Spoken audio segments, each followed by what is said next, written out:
სალამი მოგესალმებით, ვაგრძელებთ ჯონ მაკარტურის საუბრების ქართულ ენაზე ატვირთვას, ეს არის ბიბლიური კითხვები და პასუხები. Შემდეგი კითხვა უფრო ინფორმაციულია და ძალიან დამხმარე ალბათ.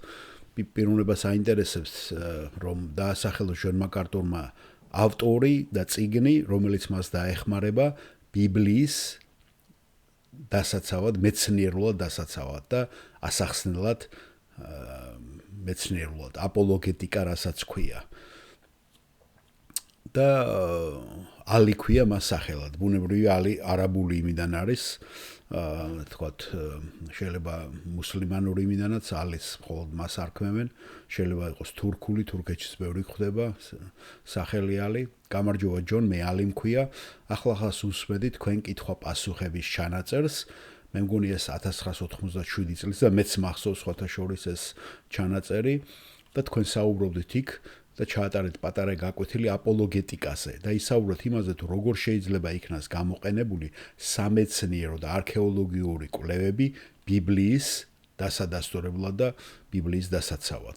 შეგიძლიათ მომაწოდოთ მითითება იმ ავტორებისა, რომლებიც დამეხმარებიან, რომლებმაც დაწერეს წიგნები მეცნიერებასა და ბიბლიასა და ჯონ მაკარტური იმ წუთშივე პასუხობს. დიახ, ესეთი ბევრი არის, მაგრამ მე გეტყვით ყველაზე ავტორიტეტულს და ძალიან სასარგებლო წიგნს. ეს არის დაწერილი ჰენრი მორისის მიერ. და მეც ვიცნობ, მეც ამაქვს ეს წიგნი, რომელიც არის გამორჩეული კრიეციონიზმის მეცნიერი და მას აქვს შეშანიშნავი რამოდენიმე წიგნი სხვათა შორის და შეიძლება თქვენ გაეცნო და აიღოთ ისინი ჩვენ წიგნების მაღაზიაში და ბიბლიოთეკაშიც მოიძიოთ. ბოლო წიგნი არ მახსოვს, დაახლოებით 1 კვირის წინ მე მივეცი ვიღაცას სანახავად და ვერ ვიხსენებ ახლა უბრალოდ მის სახელს.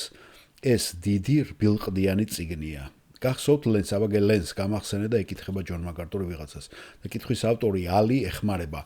ფიქრობ ეს არის ხანგრძლივი ომი ღმერთის წინააღმდეგ. არა, ეს არის ევოლუციის შესახებ და ეს ახალია. და კითხვის ავტორი ეუბნება, თანამედროვე მეცნიერების ბიბლიური საფუძველი?